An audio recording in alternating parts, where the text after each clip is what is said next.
quá trời cực.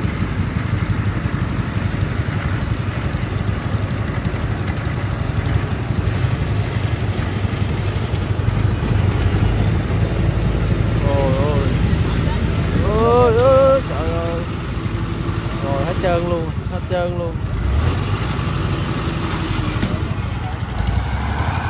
Tới luôn.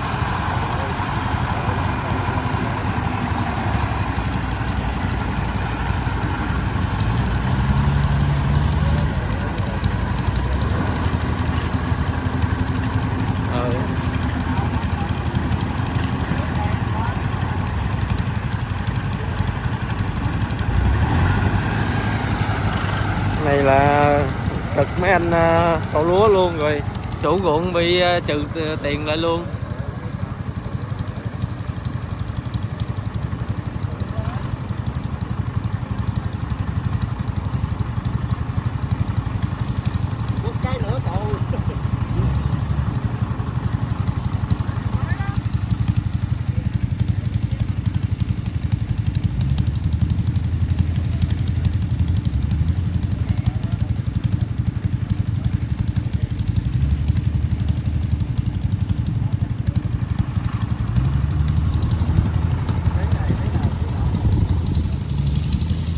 Tới luôn, tới công chuyện luôn.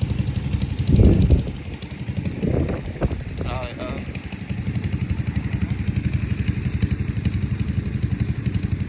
2, 4, 6, 8, 10, hai mấy bao, 2, 4, 6, 8,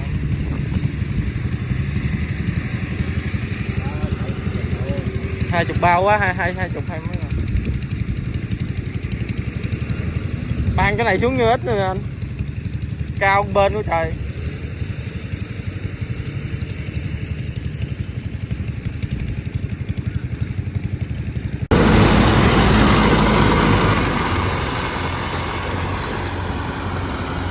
Rồi bắt đầu mấy anh khiêng lên ha các bạn. Này tắt thoát trụ ruộng rồi mấy anh cũng rất là cực luôn.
Chịu.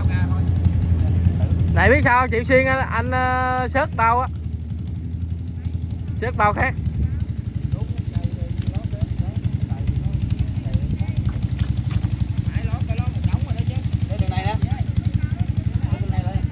Cãi đi đường đó lúng rồi đó. Nó lúng rồi đó. Không nhớ chuyến đầu tiên là lúng rồi đó đó. Công đất. Cái này lấy bao hết.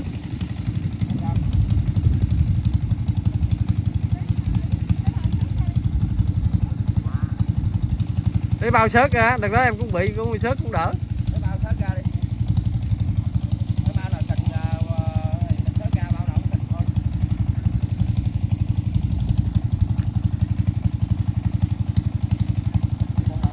Quá trời luôn. Cái đường lún. Mẹ à. Quá trời cái đường này.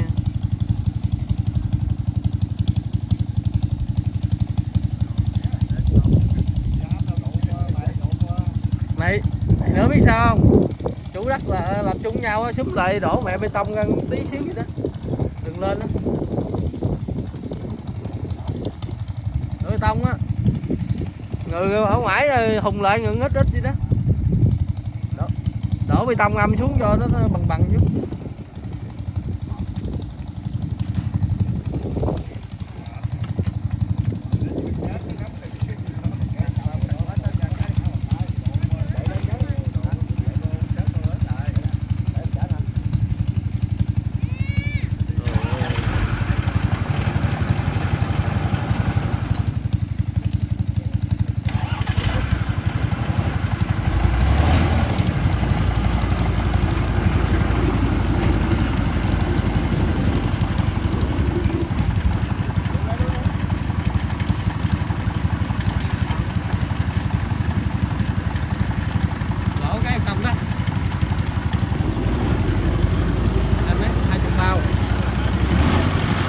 Mà này cái 20 bao mấy bao.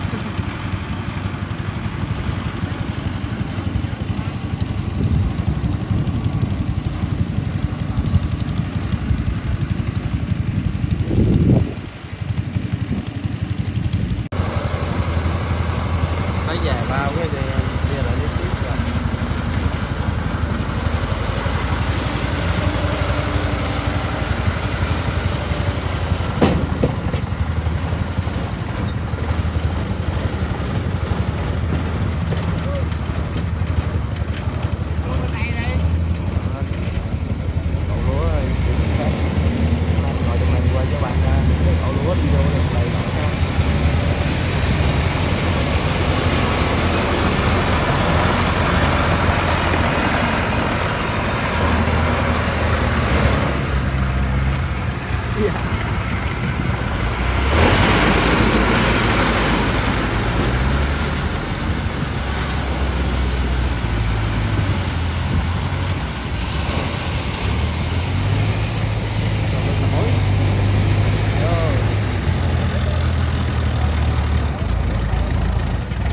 Thấy không?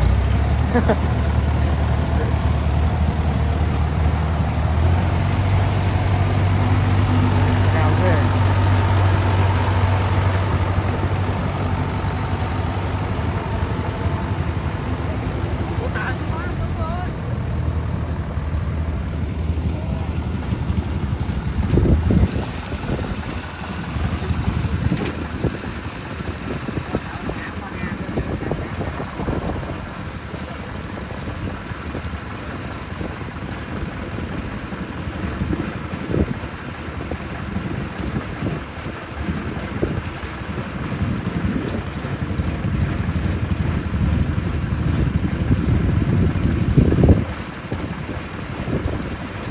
Quá trời.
Tới luôn. Quá trời cái đường.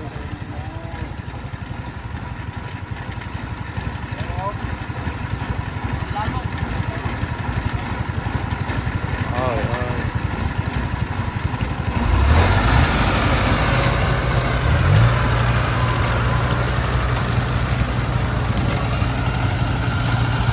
Nó giống Bắc Lương luôn.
cái găng rồi,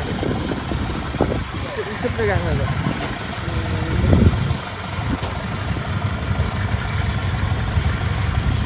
Chút nữa đi. Còn cá này được.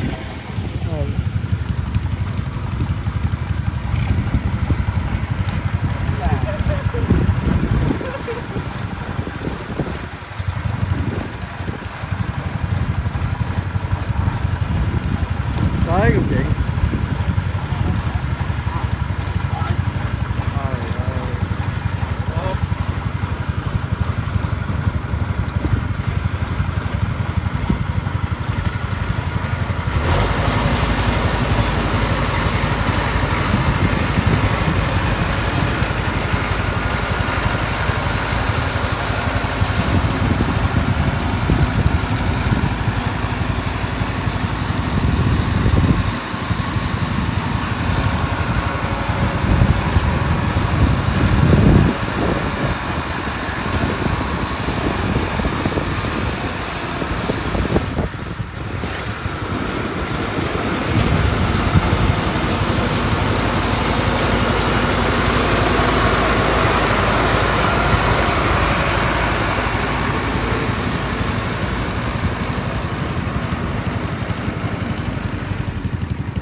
Hai chục bao quá, hai chục hai